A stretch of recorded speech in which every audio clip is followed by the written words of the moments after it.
Okay, in this video, I'm going to give you a quick overview of the Resi software that we use to broadcast our live stream out to the public each and every week. So included in this video will be just a breakdown of what is found on the site, and the most important thing, how to schedule a new event if ever the need arises. All right, so the very first thing you'd want to do is jump onto a web browser. This can be accessed from any computer, any place. You just need to know your login information. So you go to studio.resi.io, and that should take you into your login screen. In that, you would type in your own unique username and password. So the tech guys can get you set up on a username and password with the proper permissions and all of that. But each person that needs access to this can access it using their own email and password that they have set up. Now, if you are an administrator on Resi and you need to know how to set up a new user on that, what you can do is you go to settings right here. You go to settings, and then over on the left-hand side, there is this section here that says users and permissions. Click on that. You can see we have several already that have permissions. And then you just click up here to invite user. Type in the email address, the first, last name, the title, all that information, and the permissions, all of that, and then you just click the invite button there, and that will send them off an invitation where they can set up their account. Okay? All right, and so after you log in, this is the dashboard. This is the screen that you will see. The first box here is our encoders. We currently have one encoder. And that's the SPCN encoder. And right now that encoder is offline. It's not turned on. Nothing's broadcasting. It's offline. When it's turned on and when things are happening, this status here will change. The box here in the middle is the live and upcoming. And so this is what is coming up right now. There is something on Sunday, and each and every Sunday there is something scheduled. If this was during a live event, this would show you if there's a live event happening in this box here as well. And this third one here, that is nothing. That's features that we do not pay for and we don't have access to. All right, and then up in the menu bar, there's this one that says media. The media, really the only thing you might need in here is if you go down to web videos or encoder videos, it has stored in their system for a number of days the last service. And so this is last Sunday's service. It's going to expire in 5 days. And so if there's, for some reason, maybe something went wrong and YouTube, it didn't broadcast all the way onto YouTube or whatever, and you need a backup file, well, they store a backup of the video here, and you can just go into here and download that and then re-upload it onto YouTube. And the next one over here is the schedule. That's a simple calendar, and it's going to show you everything that we have scheduled coming up. And so the only thing that we have scheduled on a regular basis is our Sunday service. If you click on that, that's going to show you the information for that. And so what all this means is this is the title it's going to be given on YouTube and Facebook. It's going to say Sunday service, and then all this jargon here just means it's going to automatically put the date in. And so when someone logs in on Sunday on YouTube, or on Facebook, it's going to say Sunday service with that day's date. The next button here is for the analytics.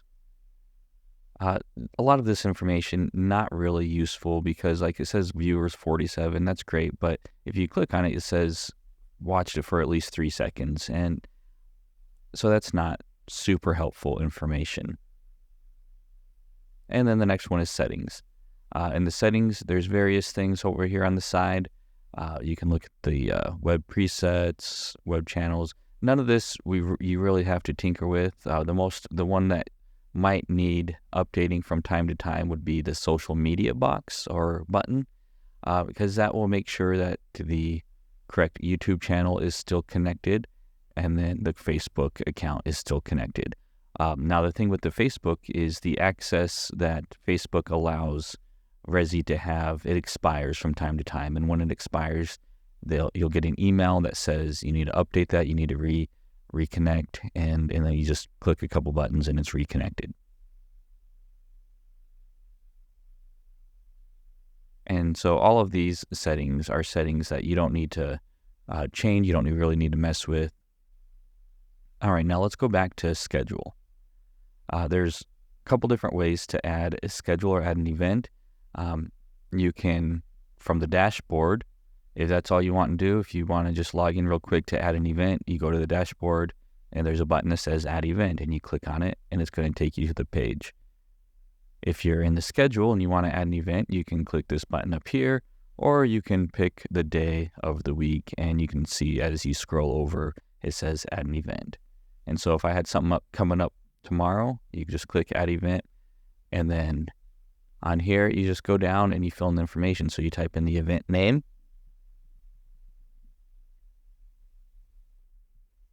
a brief description, if needed. It's as you see here, it's optional, so you don't need to put a description in there. And then you put in the start time of the date. And so for this particular one, we've got it on October 24th, starting at 1:45 p.m. Now the next box here, this one is super important. You want to make sure that you give it the correct amount of the correct duration here. Because what's going to happen is if you put it in here for an hour and your event lasts for an hour and 5 minutes, well, it's going to cut off at exactly an hour and the last 5 minutes are going to be lost. So I always overshoot it and then manually stop it whenever it's finished. So that is super important to make sure that the duration is enough that it covers how long the program or the event is going to last. Put in your time zone, and then you put in your content source here. So this will stay as live encoder. Then you go here to encoder. You only got one option. It's SBC and encoder. Leave that exactly as it says. Leave that exactly as it says. Now this one here says start the live encoder stream 30 minutes before the event begins. And so what this allows you to do is to test things to make sure things are working correctly before it goes live. And so I always have this set at 30 minutes. And so what that means is even though service starts at 10 o'clock and the live stream starts 10 minutes before that at 9:50, the encoder is sending out information 30 minutes before that. And that way you can look as it's going to make sure things are going out correctly. And it just gives you that buffer period.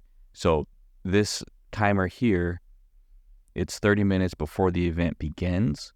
So that 30 minutes, it's not going out live to YouTube. It's not going out live to Facebook. It's simply going to the Resi system. And then at the scheduled event start time, which in this case was 1:45, it will begin going out to YouTube and Facebook. All right, and then the next thing down is to add a destination. You just click on that.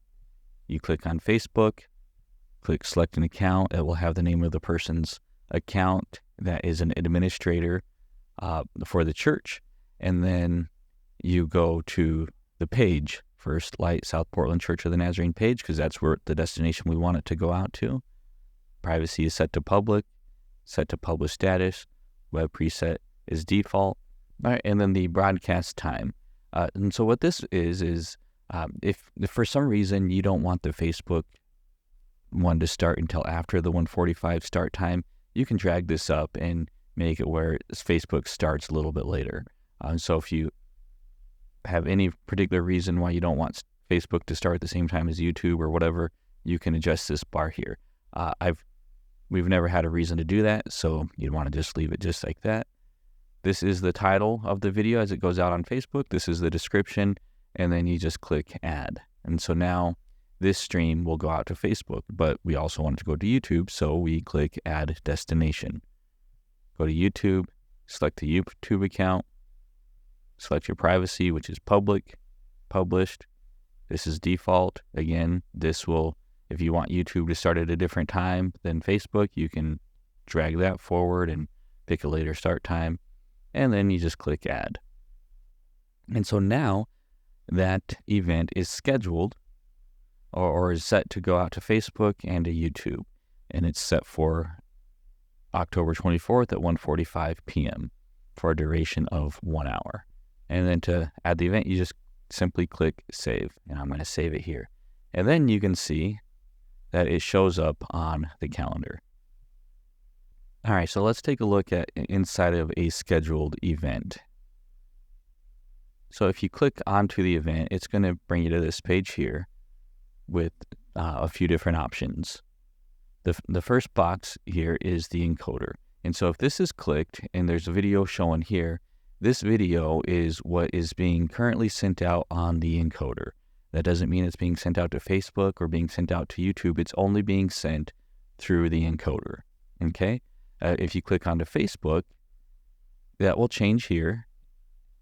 And it's going to show you what is being sent off to Facebook. And then again, if you click onto YouTube, that will show you what's being sent out to YouTube. Okay.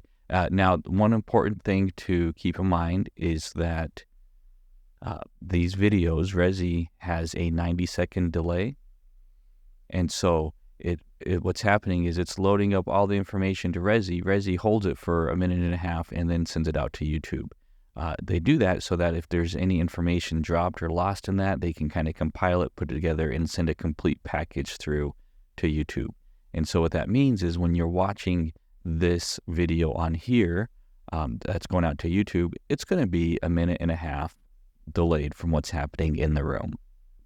All right, that has been a quick overview of the Resi system that we use.